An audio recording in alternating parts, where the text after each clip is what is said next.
Is the trade a failure? We're going to play this game. Is the trade a failure? Avalanche and Hurricanes trade results so far. Marty Necas, 3 goals, 5 assists in 7 games. Jack Drury, 2 goals.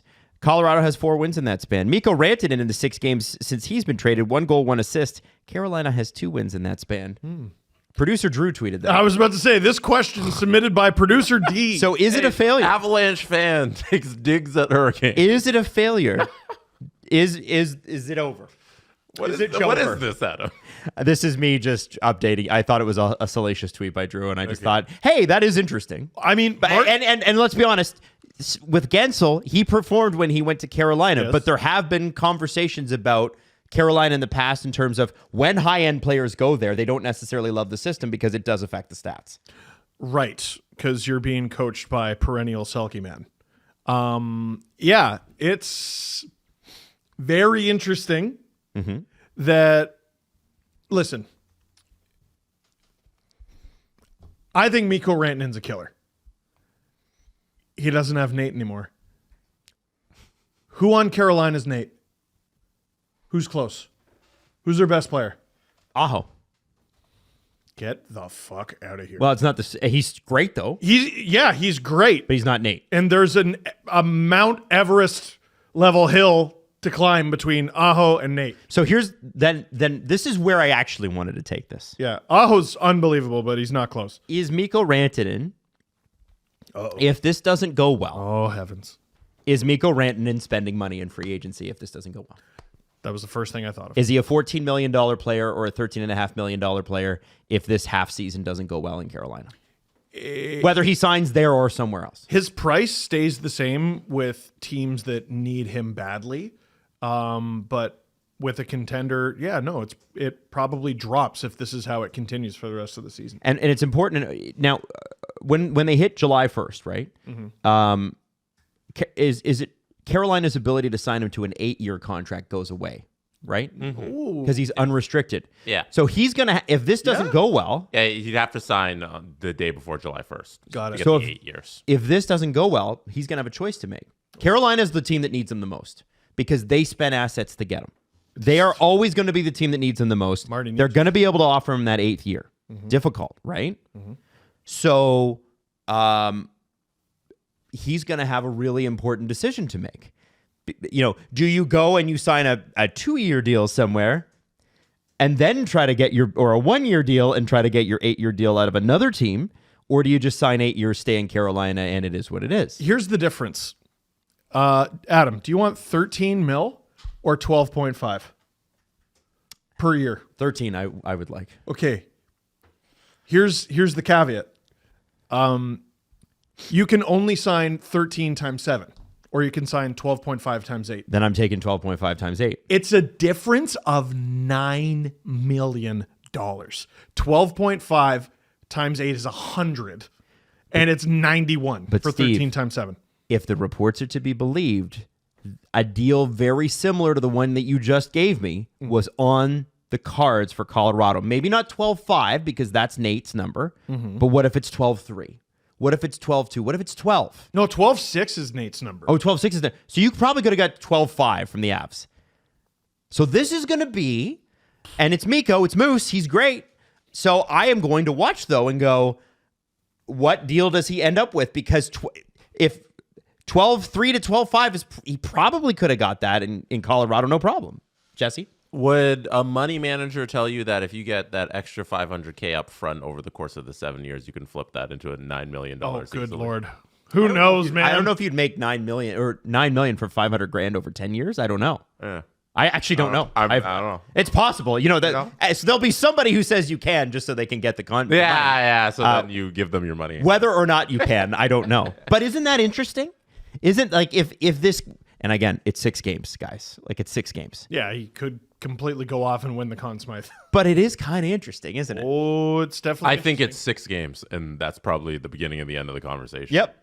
I think it takes a little more than 6 games to understand what Mikko Rantanen is going to be as a Carolina Hurricane. Yeah. And he, doesn't absorb all of this because, I looked at Taylor Hall and I'm like, he's not having a terrible season. And now he's on the Hurricanes and not the shitty Blackhawks. And he has 1 assist. Yeah. It's. I mean, again, you don't not go just to, him. You don't go to Carolina to score piles of points, though, right? Let's follow up on our Buffalo Sabres from last episode as well, because I called them a cheesy, corny organization, and I meant it, and I don't. I'm not standing down on that, and I think Sabres fans agree. You'll remember that Stefan Nason crushed Tage Thompson, and even though it was a clean hit and there was no suspension, and Nason was kicked out of the game, so there was some penalty for it. The Sabres did nothing about it the entire rest of the way, except for they did win. But there was no standing up for their guy. And Lindy Ruff did talk about the fact that, well, should have grabbed somebody, should have done something. So what do? The next game, they start Dennis Gilbert and Matthew Olivier's in the starting lineup for Columbus. And I assumed, that probably that fight was staged before, like they agreed to it beforehand. That's not what happened, but I thought you'd find Matthew Olivier's comments today about it pretty interesting. Mark Shag, who is the Columbus Blue Jackets writer for the hockey writer. He's a great guy, great Columbus follow. If you haven't seen this, they asked him about it, and here's what he said. There was no conversation before the game. I don't live under rocks, so I saw what happened there. I was trying to put myself in their shoes. What would I do in that situation? And funny enough, we've had a situation like this. I don't remember if it was last year or a couple years ago where we had to address it as a team. I didn't get the chance to play the next game after that, but I know that I was thinking we have to send a message. So I was expecting some type of message.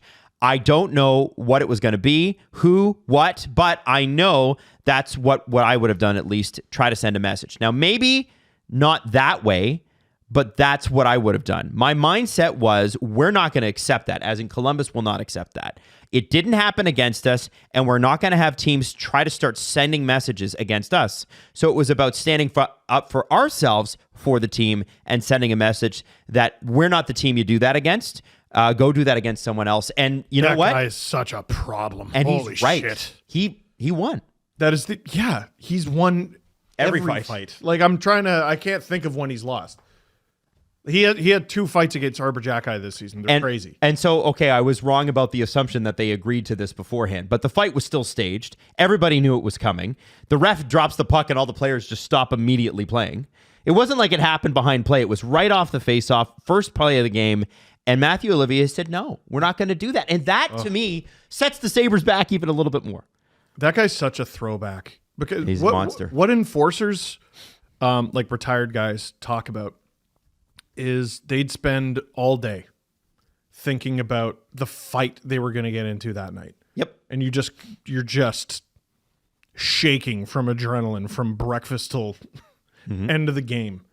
And I feel like that probably doesn't happen nearly as much these days. Guys don't fight nearly as often. That guy might be a reptile.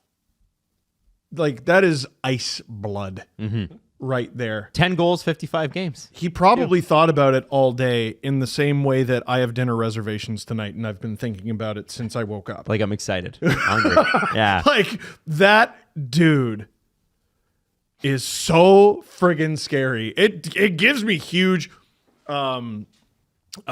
admiration for Dennis Gilbert, and this is sort of what I said last episode. Like, if you're a Sabre and you don't admire what he did, I think you need a blood transfusion. Yeah, I think they do. You got to get some blood in your veins, man. That is that guy's lucky he walked out of that arena. He's lucky he played the rest of the game. That's Matthew Olivier, who is the biggest problem in the NHL. Yep. Easily. That dude is the sheriff. Yep. And I think it's just a silly chapter in a very silly recent history for the Sabres. It's a shame. Yeah. We'll see what happens with them going forward, though. Maybe they go on a tear and they make the playoffs, guys. You never know. Dylan Cousins, that would MVP. They would have to overcome literally every other team in the East. They're the last place team now? They're last place team in the East. Wow. By 4 points. I think they have 49. That's and the so Flyers and Penguins have 53. That's so unbelievably unacceptable. Yeah, they have games in hand on Philly. You know who would have been a perfect GM for them? Don Waddell. He would have been perfect for them. Okay, so I'm one of the most accomplished GMs of my generation. You're the Buffalo Sabres, so go ahead. Okay. Hey, Don, we'd love you to come be our GM. Are you out of your fucking mind? Well, where did Don sign, Steve?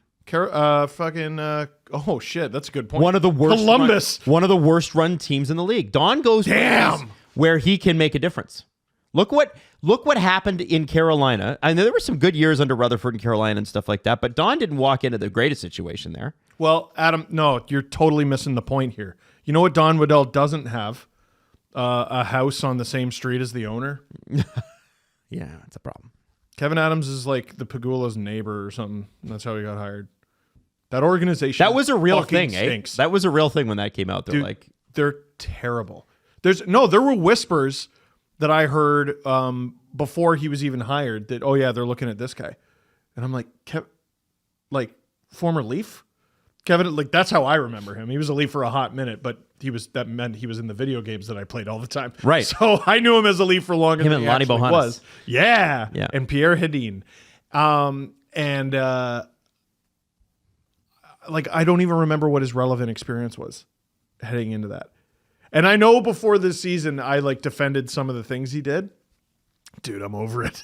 yeah. I'm over it. Beat it. That's enough. Yep. That's enough. Jesse, anything you want to add to this? Because I refuse to talk about the Buffalo Sabres as an organization until they make themselves relevant on the ice. Wow. They've become my Coyotes to Steve. Wow. Just walk out of the room. Yeah, no, I'm done. Okay. They're a joke. Like, Okay. they've been winning games lately, but like, make yourself relevant for a season. Do something. Like, yeah, every year from now on, I'm gonna have them last in the Atlantic and our season previews. Like, I'm done. They have No, they're a joke. They have high-end scoring. They have defense for now and later. They have 2 goalies of the future, and they fucking stink. Yeah, no, make the playoffs, win games, do something on the ice. I don't care.